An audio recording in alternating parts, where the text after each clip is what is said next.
Greetings and salutations, YouTubers. This is Zillafan85, back today with my latest video, my latest figure review. Today we're going to go ahead, because another YouTuber had requested that I do it, I'm going to go ahead and review my Y-MSF Ebirah figure.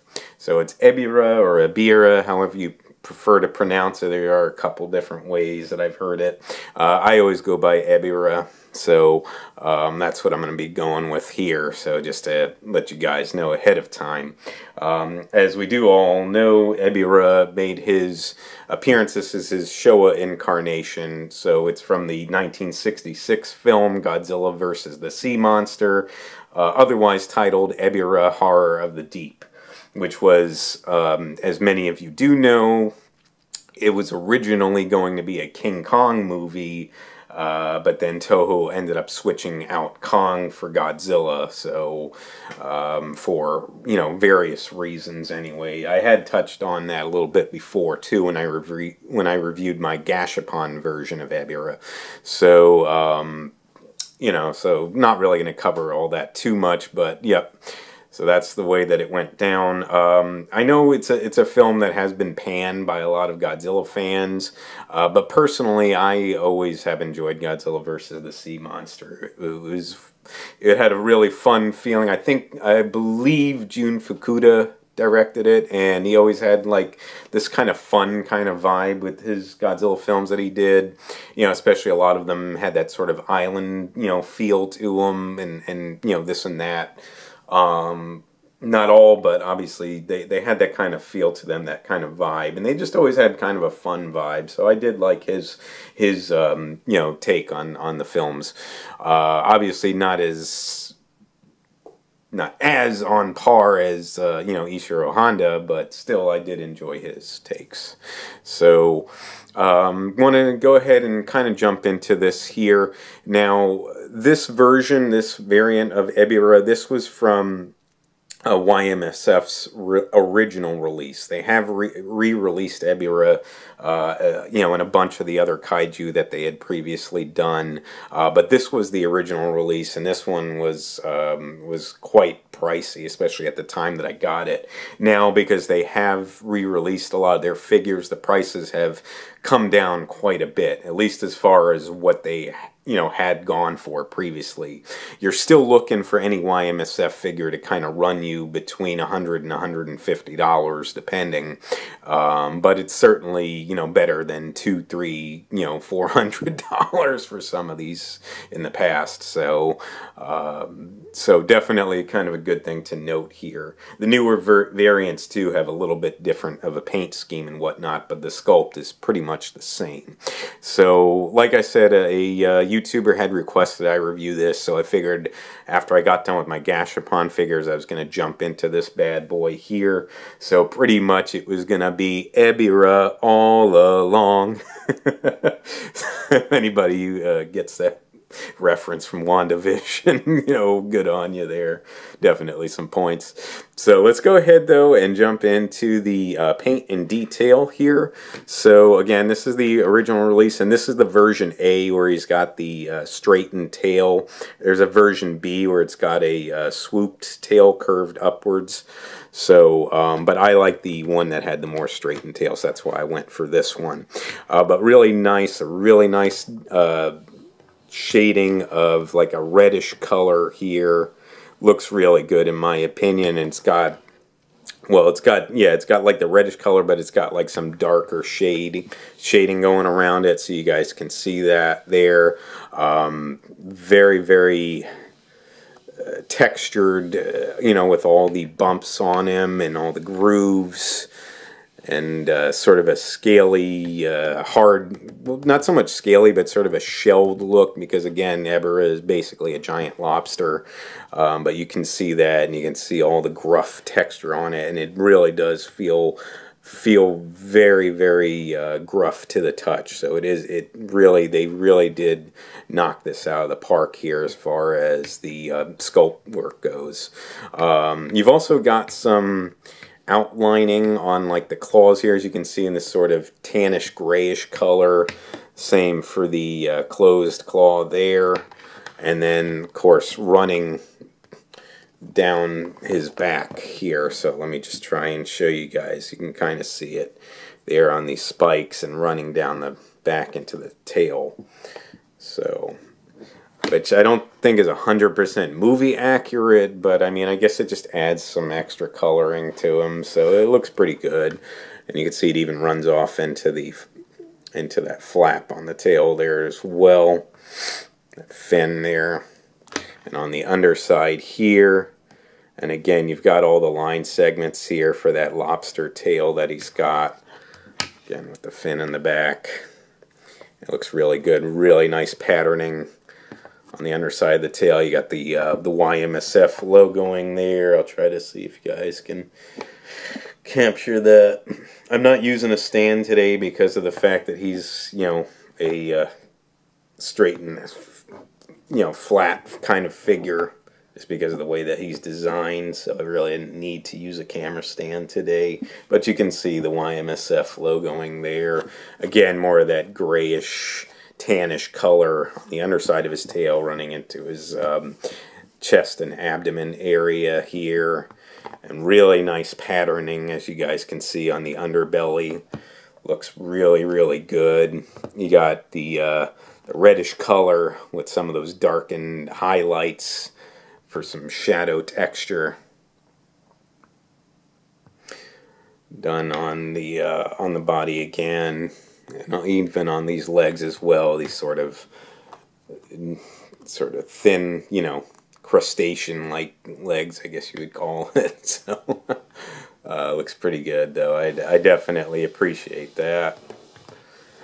So there you got that, and of course the two tips on the end of the legs there come out for the feet. So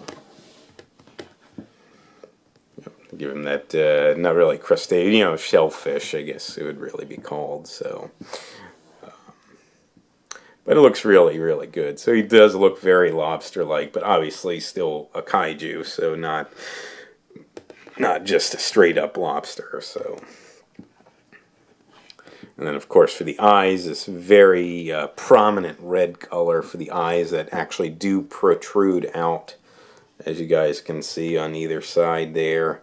Very smooth to the touch as well. So I kind of like that, almost like a very hard plastic feel to them, and they really pop out, especially with with contrasting the rest of the color scheme and sculpt of the figure. It really looks cool. I like it. The spikes on the back are very, very, very, very sharp, really, and nicely curved as well here. And then, of course, you got the smaller spikes on the sides. You got the antennas here, the long antennas that run down from the face area all the way down the back into by where the tail is.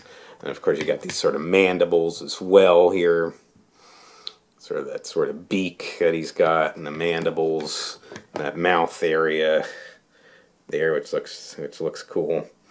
Very reminiscent of Ebirah's design. Again, the claws, you got that closed pincer and then the open claw there.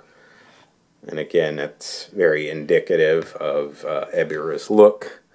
So again, I think they really did a nice job capturing his look here, with the paint and the detail.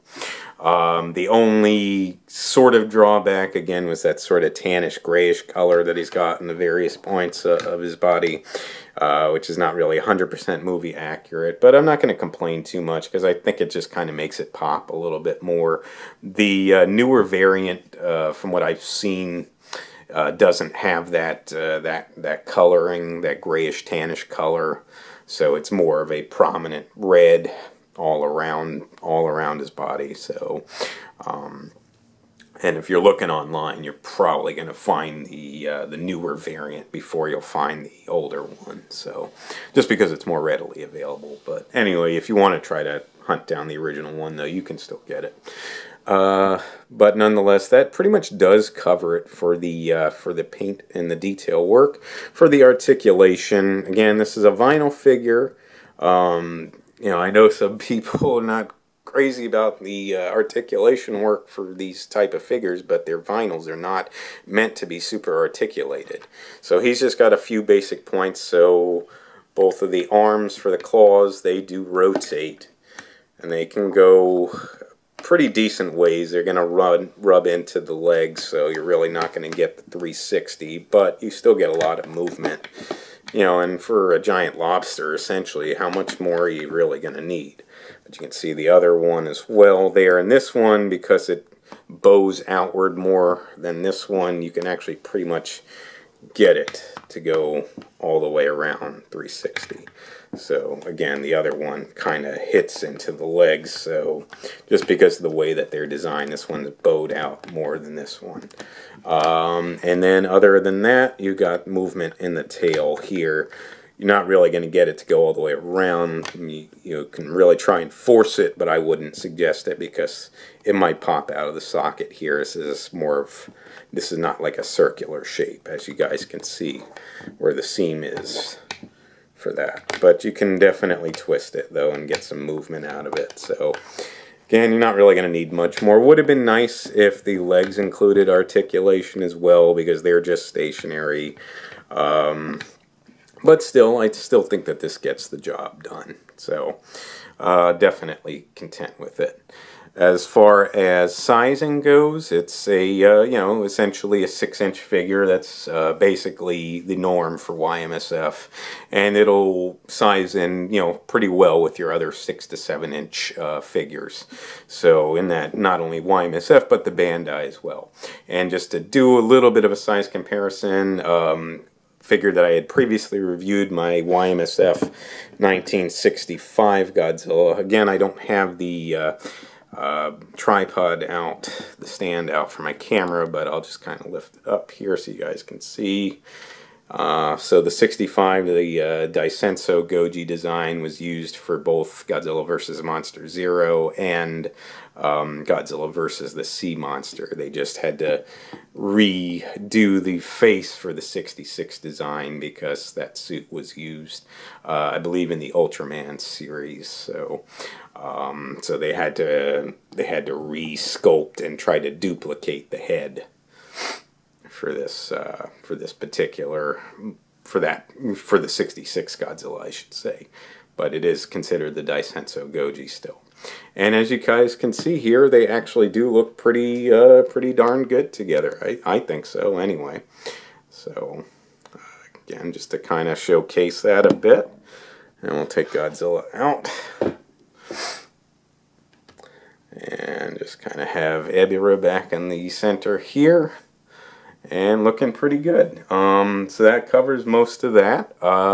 Otherwise, like I said, as far as pricing, like I mentioned before, now this original release, this was one of the ones that's going to run you a few $100s, but because now they've re-released a good portion of their figures, Y-MSF, nowadays you could probably get these for, I would say, in the $100 to $150 range from what I've seen online for what they're going for. So they are still pricey, but at least it's not, you know, double, triple, you know, that amount that some of these figures had gone for before. So at least right now, anyways, until they start becoming more rare again. So if you want to try to get these and add them to your collection, now's a good time to jump on it. At least I would say so anyway. You know, as long as you've got the funds and you're in the market for it.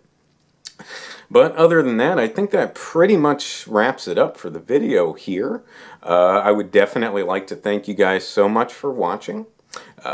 If you would like to subscribe, please feel free to do so. If you would like to like and or comment on any of my videos, please feel free to do so as well. And just remember, until next time, ladies and gentlemen, you be good to yourselves, and sayonara.